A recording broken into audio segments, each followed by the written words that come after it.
কালের সাক্ষী হয়ে দাঁড়িয়ে আছে 200 বছরের পুরনো জমিদার বাড়ি। এটা হচ্ছে ফাঁসির মঞ্চ। সর্বশেষ জমিদার ওনার কি নাম ছিল? সরি, নগেন্দ্র চৌধুরী।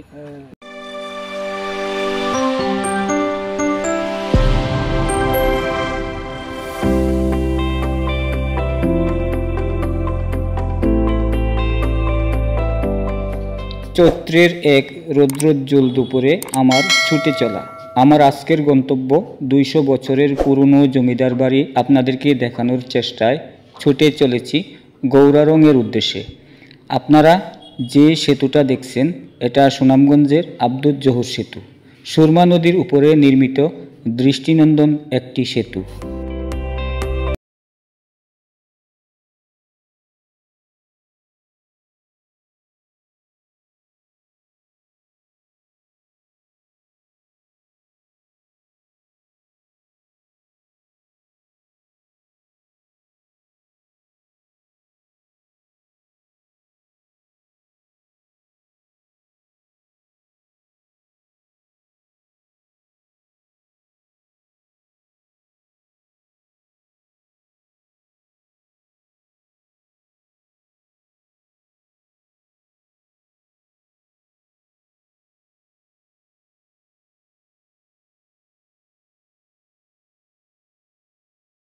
এই রাস্তাটি ধরে যাওয়ার সময় দুপাশের দৃশ্য আপনার মন ভরে দিবে।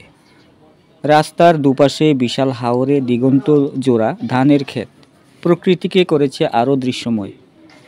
এখানকার মানুষ অতি সহজ সরল। হাওরের বিশালতার মতোই তাদের মন অনেক বিশাল। 200 বছরের পুরনো গৌরারং জমিদার বাড়ি সুনামগঞ্জ সদর উপজেলার অন্তর্গত গৌরারং ইউনিয়নের গৌরারং গ্রামে। আমাদের চারপাশে ছড়িয়ে ছিটিয়ে রয়েছে দৃষ্টিনন্দন মুঘল আমলে স্থাপিত জমিদারদের বিলাসবহুল পরিত্যক্ত অট্টালিকা। রয়েছে বাংলার জমিদারি প্রথা, নানান অজানা কাহিনী। সুনামগঞ্জ জেলা শহর থেকে মাত্র 3 কিলোমিটার পশ্চিমে গৌরারং গ্রাম। আর এই গ্রামেই 100 বছরের ইতিহাস বুকে নিয়ে 30 একর জমির উপর দাঁড়িয়ে আছে গৌরারং জমিদার বাড়ি। সুপ্রিয় দর্শক, আসসালামু আলাইকুম। আমি এখানে যে জায়গাটায় আছি এটা হচ্ছে গৌরারং জমিদার বাড়ি। এটা 200 বছর আগের, যখন জমিদার আমল ছিল তখন এই বাড়িটা প্রতিষ্ঠা করা হয়। তো এই জমিদার বাড়ির ইতিহাস ঐতিহ্য আপনার কাছে তুলে ধরার জন্য আমি চলে এসেছি গৌরারং জমিদার বাড়িতে। তো আপনারা আমার পুরো ভিডিওটা দেখবেন এবং উপভোগ করবেন। প্রত্যেককে আমি শুভেচ্ছা জানাচ্ছি। তো চলুন আমরা পুরো বাড়িটা ঘুরে এখন দেখি। তো আপনারা আমার সাথে থাকুন। ধন্যবাদ। জানা যায় সুনামগঞ্জ তথা গৌরারং রাজ্যের প্রতাপশালী জমিদার ছিলেন জমিদার রামগোবিন্দ চৌধুরী। 1800 সালের শুরুর দিকে এই জমিদারির প্রতিষ্ঠাকাল বলে জানান স্থানীয়রা। 200 বছরের পুরনো এই অট্টালিকায় রয়েছে 6টি আলাদা ভবন। রংমহলের দেয়ালে নরনারীর লতাপাতার আজও দর্শকদের আকৃষ্ট করে। বাড়ির ভিতরে প্রবেশ করলে এখনও গা ছমছম করে। অন্ধকার থাকে এককালে রঙিন আলোয় আলোকিত রাজকক্ষসমূহ।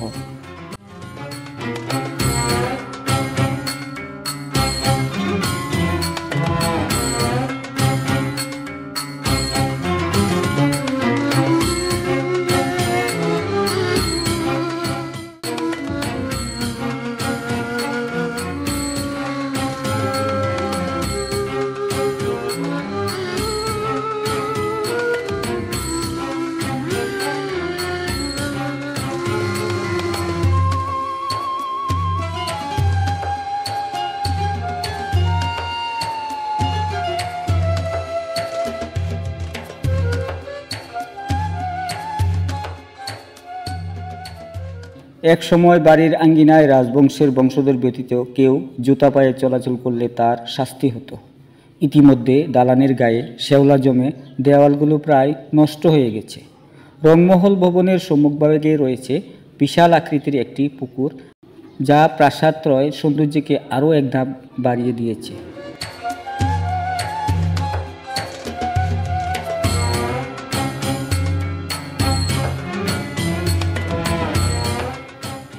মূল ভবনের ডান পাশে রয়েছে আরও একটি দিঘি, যেখানে জমিদার বাড়ির নারীরা গোসল করতেন। যাতায়াতের জন্য তৈরি করা হয় জল বারান্দা।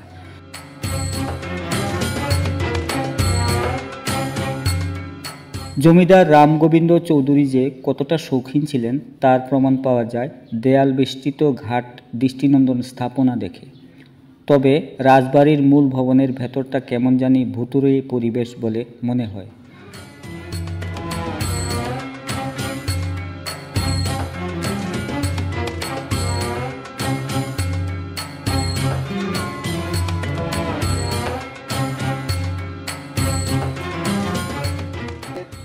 এই জমিদার বাড়ির অনেক নাম শুনেছি। এই গরম গ্রামের এই জমিদার বাড়ি দেখলে আপনারা যদি আসেন তাহলে সরাসরি দেখলে খুব উপভোগ করতে পারবেন।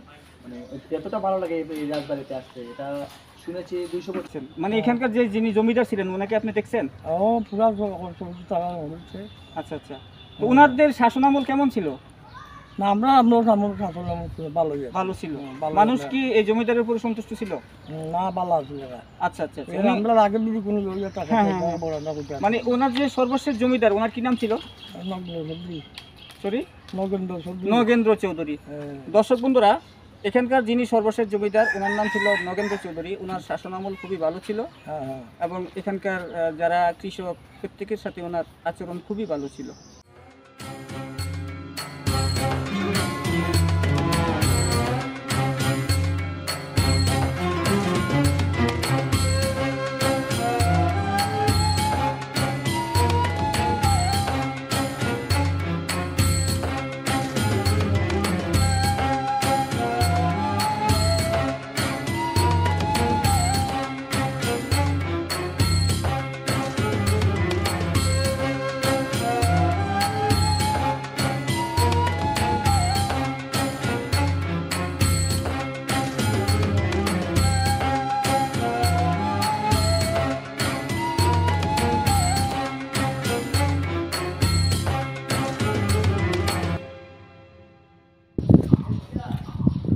প্রিয় দর্শক, এই যে স্তম্ভটা দেখা যাচ্ছে এটা হচ্ছে ফাঁসির মঞ্চ।